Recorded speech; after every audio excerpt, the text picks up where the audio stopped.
On parle de Marine Le Pen et de Jordan Bardella, parce que, ma chère Catherine, hier, Marine Le Pen a annoncé qu'elle ne ferait pas campagne si la justice lui infligeait une peine de bracelet électronique. Écoutez ce que dit Jordan Bardella. Il dit on fait campagne ensemble, puis vous allez nous livrer votre analyse ensuite. Nous avons toujours fait bloc. Et je crois que personne n'en doute. Nous travaillons ensemble main dans la main. Et je vais vous faire un scoop. Nous allons continuer à travailler main dans la main dans les prochains mois pour offrir à la France et aux Français le changement qu'ils sont en droit d'attendre aujourd'hui compte tenu des urgences économiques, sociaux et sécuritaires qui pèsent sur la France et sur le pays. Je me prépare à devenir chef du gouvernement.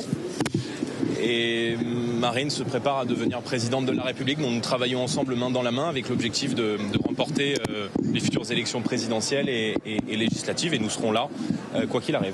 Voilà, Jordan Bardella, et je dis pour nos auditeurs, Marine Le Pen est juste à côté. Elle n'a parlé que de questions d'agriculture, Catherine, sur cette visite du Salon d'agriculture en même temps.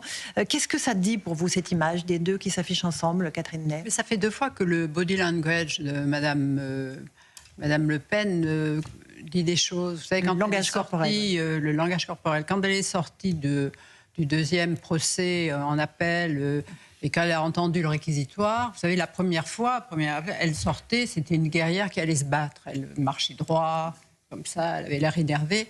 Tandis que là, elle est repartie, elle avait une cape et elle s'était éloignée et elle était voûtée. On sentait qu'elle en avait pris vraiment un coup très fort dans le dos et qu'elle n'y croyait plus. Et là, quand on voit lui et elle qui s'entendent, et lui, il a sincèrement envie qu'elle soit présidente et lui Premier ministre, mais on voit, elle est régente, là. D'accord, vous avez l'impression que c'est pas elle qui parle. Quelque chose s'est passé. Ouais. C'est lui qui est candidat, d'ailleurs, d'après ce que j'ai lu et entendu, les gens crient « Jordan, on t'attend ». Donc c'est comme si les choses... et le fait comme si les choses roulaient, que c'était une évidence qui allait s'imposer. Et puis, est-ce qu'elle en a envie quand elle dit c'est avec un bracelet électronique? Évidemment, elle ne peut pas faire campagne, il faut qu'elle soit rentrée chez elle à 19h. C'est une autre forme d'empêchement.